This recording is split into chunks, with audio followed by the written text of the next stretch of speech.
Om Swastiastu. Selamat pagi anak-anak.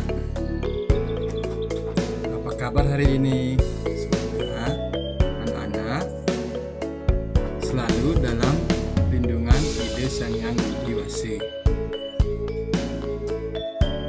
Nah, untuk pertemuan hari ini kita akan belajar tentang tempat suci. Tetapi sebelum kita mulai pelajaran hari ini, alangkah baiknya seperti biasa kita melakukan doa bersama. Nah, sekarang anak-anak silakan berdiri. Anak berdiri semuanya. Semua tangan sikap amustikarana. Berdoa dimulai.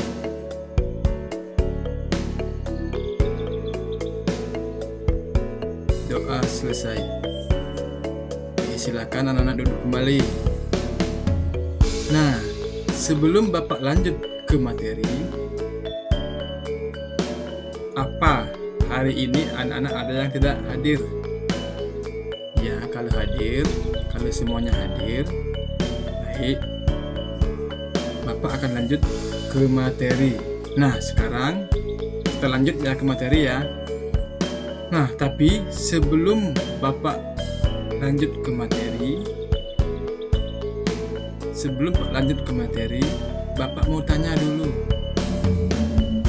Apa di sini ada atau apa pernah anak-anak masuk ke tempat suci atau memasuki tempat suci? Pernah ya? Nah, kalau pernah, muncul pertanyaan, apa itu tempat suci? Ada yang tahu? Ya, tempat suci adalah tempat yang disucikan atau yang disakralkan. Ingat ya, tempat suci itu adalah tempat yang disucikan atau yang disakralkan. Itu adalah tempat suci. Nah, tempat suci agama Hindu itu apa? Tentunya tempat suci agama Hindu itu adalah pura. Nama tempat suci agama Hindu adalah pura.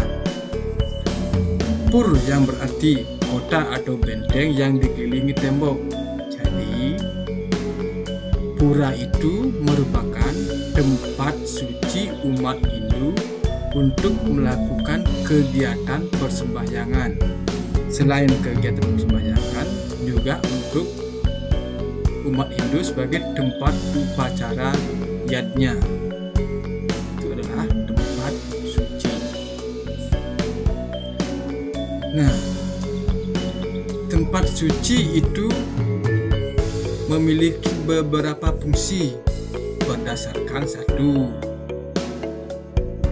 Tempat suci berdasarkan fungsinya ada pura sebagai tempat umat Hindu memuja Ide Sang Hyang Widi Wase. Yang kedua, pura sebagai tempat umat Hindu memuja roh suci leluhur. Yang kedua. Nah, tempat umat Hindu memuja Sang Hyang Widi Wase beserta perwujudannya itu disebut pura jagat. Kemudian, pura sebagai tempat Hindu memuja roh suci leluhur itu disebut dengan pura kawitan. Nah, seperti gambar yang Bapak tampilkan ini, ya. Ini adalah gambar pura jagat, yaitu pura sebagai tempat memuja Ide Sang Hyang Widi Wase beserta perwujudan beliau. Ya. Nah, gambar yang kedua ini merupakan adalah pura sebagai tempat memuja roh suci leluhur yang disebut dengan pura kawitan. Nah, kemudian berdasarkan tempat suci berdasarkan orang yang memuja itu juga ada pura sebagai tempat tempat umat Hindu yang masih satu keluarga atau ikatan kekerabatan disebut dengan sanggah atau kawitan. Pastinya di rumah anak pasti memiliki pura yang namanya sanggah, ya. Atau misalkan keluarga anak bersama-sama misalnya di hari purnama sembahyang di sanggah itu atau di kawitan. Inilah contoh-contoh tempat suci yang termasuk sanggah atau kawitan, di mana keluarga yang melakukan pemujaan di sanggah. Nah, kemudian ada pura sebagai tempat umat Hindu yang masih dalam wilayah. Ya, misalnya dalam wilayah Banjar atau desa adat itu ada yang namanya pura desa, ada yang namanya pura pusat, dan ada yang namanya pura dalam. Nah, kalau pura pusat itu adalah tempat pemujaan Dewa Wisnu, itu adalah pura pusat yang berfungsi sebagai pemelihara. Sedangkan pura desa itu adalah tempat memuja Sang Hyang Bathara Brahma atau Dewa Brahma yang manifestasi dan fungsinya sebagai pencipta. Nah, kemudian ada yang dinamakan dengan pura dalam. Pura dalam ini adalah tempat memuja Dewa Siwa sebagai pelebur. Nah, itulah 3 pura yang berada di satu wilayah atau satu desa. Ya, adalah ada pura desa, pura pusat, dan pura dalam. Nah, kemudian pura sebagai tempat umat Hindu yang masih satu profesi atau pekerjaan atau melakukan pemujaan disebut dengan ada pura Bedugul atau Ulun Danu, pura Melanting, dan pura Segara.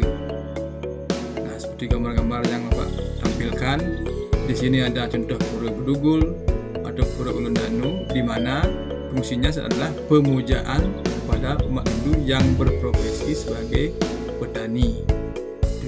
Itulah pura Bedugul atau Ulun Danu.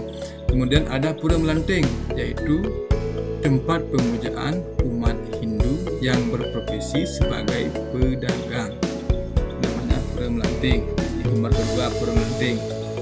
Kemudian yang gambar ketiga adalah contoh pura Segara, tempat umat Hindu berprofesi sebagai nelayan. Ya, ini seperti contoh ini gambar pura nelayan, itu tempat umat Hindu berprofesi sebagai nelayan. Nah, sekian yang Bapak sampaikan. Anak-anak, kalau tidak jelas silahkan tanyakan, Bapak kasih waktu. Nah, baik, untuk sekarang anak-anak Bapak kasih tugas. Silahkan anak-anak buat di sekolah. Jadi anak-anak kumpul bersamaan dengan teman-temannya. Nah, untuk hari ini Bapak cukupkan sampai